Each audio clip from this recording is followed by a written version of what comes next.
d'accord mais kon je reste avec toi pour amorcer dernier virage émission bi Saliou tegal leen ma affiche kii bi ma la wax tegal ma kii beneen direct bi dama la ma fàttali leen ne dañ leen tegal en direct conférence de presse bu président de la République ak kon journaliste yi Saliou tegal ma ko en bas de l'écran s'il te plaît donc commissaire ma des ak yow justement pour ñëw ci discours président de la République tey discours bi dama bëgg ñu analyser ko ci par rapport ak précédent yi ba mu doog a ñëw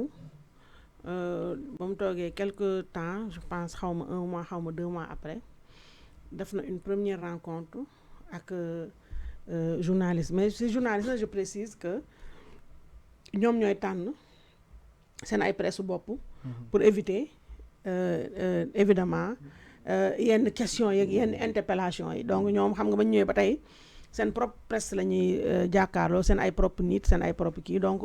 il faut pas s'attendre à des merveilles wala à des trucs mais yu ñëpp bu njëkk bi ci la waaw xam nga yooyu ay yor ak yooyu mais li ma mën a wax mooy li ma bëgg a foofu mooy bu njëkk bi ci la defee cette déclaration la maladroite et malheureuse ne fauteuil présidentiel bi bu ko Ousmane xool na ko jël xaw ma daal genre yooyu n'est-ce pas voilà ki na loolu ba Ousmane Sonko puisse larguer le fauteuil, c'est normal voilà. C'est normal. Après yeneen yi fa amaat yépp nag yu regrettable la yoo xam ne amul lu ñu si mën a jàpp en terme wax dëgg fa yàlla de solide amul donc bu tey bi mu ñëw ci contexte boo xam ne defe naa dernier discours à la nation bu président mooy ba muy évoqué affaire Samba Ndiaye ba waaw te boobu xam nga ni sax du woon ñun lay waxal waa parteem la doon waxal donc bu tey bi ñëw ci contexte bu particulier mooy contexte boo xam ne moom le président moo ne amatul benn marge de manœuvre contexte boo xam ne FMI dawuñu sànq gis naa waa APR di partager tontu waa FMI quant à une rencontre entre justement exactement pour que waa APR indi tamit nga xam ne ñu ngi contester yàq der beneen buy usu yàq seen der donc te loolu la defe naa ni c'est quelque chose c'est une bombe à retardement boo xamante ni tamit lu jar a lijjanti la mais contexte bi économie réew mi màbb pouvoir d'achat sénégalais yi nekk à terre liberté état liberté yi may wax yëpp nag du ngeen ko fa dégg tey ci jàkkaarloo ak Ousmane Diomaye question yi yëpp du ngeen ko fa dégg ay neexalaate la lay am ak jox nañ leen voilà jox nañ leen déjà les éléments de langage loolu waaw répété nañ ko ba pare à la presse voilà une communication voilà donc il fait une communication donc li intéressé sénégalais yi moom du ngeen ko fa dégg donc yii may laaj ñii mooy liberticide yi emprisonnement hommes politiques yi les adversaires politiques les hommes d'affaires chroniqueurs yi tous ceux qui sont en face du projet ñu jël leen dugal leen prison comme ça de manière arbitraire justement ñàkk mën a régler problème sénégalais yi tey jii presse bi xam nga ay journalistes la jàkkaarloo tey jii waroon nañu fa j'espère que Ndour moo fay nekk pour presse privée bi te comme moo fay nekk comme patron de presse te bokk CDEPS j'espère que Ndour dina poser au moins dina teg ci temps dina jàkkaarloo Diomaye wax ko problème waaw gëmal ki xam naa damay wax ni j'espère mais man selon man waaw non di nga ñëw di nga ba bàyyi commissaire ñëw ndaxte comme ni ma wax rek j'espère que Maïmouna Ndour mi nga xam ne tey jii c'est quand même gis naa ñoom ñëpp waa Pastef naan le retrouvailles de MNF et de truc waaw ñaari xarit yu dajaloo waaye j'espère que Maïmouna dina fàttaliku ne CDEPS la bokk dina fàttaliku ne il y a encore même pas 1 mois doon na toog ci presse bi di ñaxtu di ñaawlu ak yooyu j'espère que dina poser les problèmes de la presse de la vraie presse là-bas et que du dugg ci yëfu ay dina jéem a sauver son honneur plutôt que dem dugg ci seen ay mais donc pour dire daal que contexte boobu contexte loi d'interprétation bi jàll yooyu yëpp ak tamit ñu def ñu enjamber aussi la semaine prochaine mooy la usu nar a wax assemblée nationale yow on s'attend à quoi donc commissaire ci foofu la ñuy jeexalee. Le Premier ministre sera à l'Assemblée la semaine prochaine. Le président tout à l'heure day wax ak presse bi ñu jóge ci fête de l'indépendance bi nga xam ni def na fi benn communication la mën a wax parce que le message en tant que tel boo ci dindee chapeau bi presque li ci des yëpp c'est du remplissage sur les thèmes yi nga xam ni daf ci jaar yëpp gisoo ci benn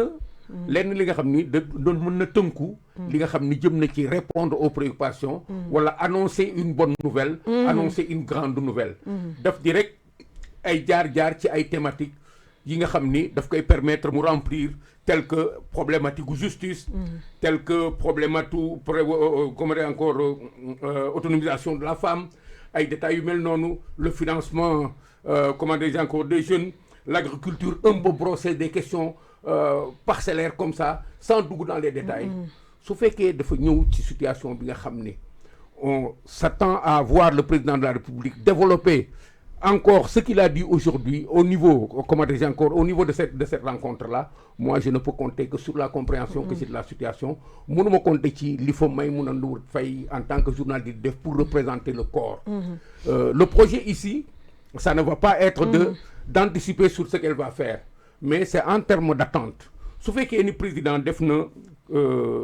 comment dire communication bi nga xam ni en réalité gisuma de man sama bopp lan lañ ci mën a jukkee de concret lu jëm ci li nga xam ni moom lañ doon xaar parce que su fekkee da nga ñëw ci nguur ci contexte su digaate ba mu seere dig Sénégal yi ba mu seere nga ñëw Sénégal yi jox la 54% jox la nga ñëw pendant 1 an defoo fi lu dul créer ay contradiction boo ci situation bi nga xam ni aujourd'hui tu vas te retrouver avec le parti qui était au pouvoir devoir solliciter les organisations financières internationales pour t'apporter un démenti parce que tu as refusé la contradiction ci rapport bi nga doon def ba jox leen occasion wu ñu créer cette situation dans laquelle il va te falloir répondre déjà gis naa réponse yi di parler quelque part finalement de quoi est-ce que le président de la République va parler qu'est-ce qu'on peut attendre de cette intervention qu'il va y avoir ce soir sinon trouver l'occasion de communiquer avec les gens, donner l'impression de, comment dirais-je encore, de brosser une situation dans laquelle il n'arrivera certainement pas à apporter des solutions à ce qui se passe. Parce que contexte bi, liñ ci mën a jële mooy en 1 an, ils n'ont fait qu'arrêter des gens. Absolument. En 1 an, ils n'ont fait que confisquer des libertés. En 1 an, ils n'ont fait que divertir les Sénégalais sur toutes les questions qui devaient comporter des réponses précises et effectives. En 1 an, ils ont osé sur toutes les questions yi nga xam ni waroon nañu normalement taxaw organiser Sénégalais pour que la vie se déroule normalement. su ñu demee ba tollu ci diggante bii nag léegi ñu war a taxaw di xaar une intervention comme celle-là di xaar comment déjà encore que la presse qui va entourer le président de la République dans une soirée comme celle-là soit une presse performante et qui apporte des réponses aux questions vers lesquelles nous allons. Moi, je ne m'attends absolument pas à grand-chose par rapport à ces questions-là. Je ne m'attends absolument pas à ce que, au sortir de cette rencontre-là, ñu mën a am quelque chose bi nga xam ne dina tegu ci loxo journalistes yi d'abord en tant qu'acteurs de presse mais tamit ci loxo citoyens sénégalais yi nga xam ni ils sont là devant leurs attentes. li nga xam ni moom lañ doon xaar ci nguur gi ci 4 avril bii nga xam ni moom mooy suñu fête de l'indépendance ba léegi gis ñu si dara te nous allons vers la clôture de cet événement de 4 avril avec la sortie du président de la République tout à l'heure sur des questions qui certainement vont revenir à savoir lan la président de la République di xaar ci li nga xam ni moom la askan wi doon xaar ci moom depuis qu'il est là lan la président de la République di xaar ci li nga xam ni moom mooy événement yi nga xam ni à la suite de ce 4 avril là et consort di ñu ci war a retourner pour que yaakaar dellu siwaat ci biir askan wi moi je ne crois pas qu'il puisse sortir par là je ne le vois pas en train de faire un exercice dans lequel dina mën a wax askan wi lu ko mën a yaakaarloo parce que la direction de l'action elle est là-bas et par rapport au corps de journalistes qui va avoir en face de lui je ne crois pas que mu nekk une situation dans laquelle on peut attendre grand chose nous allons y aller et le regarder faire mais c'est un exercice presque nul nous aurons devant nous voilà alors Abou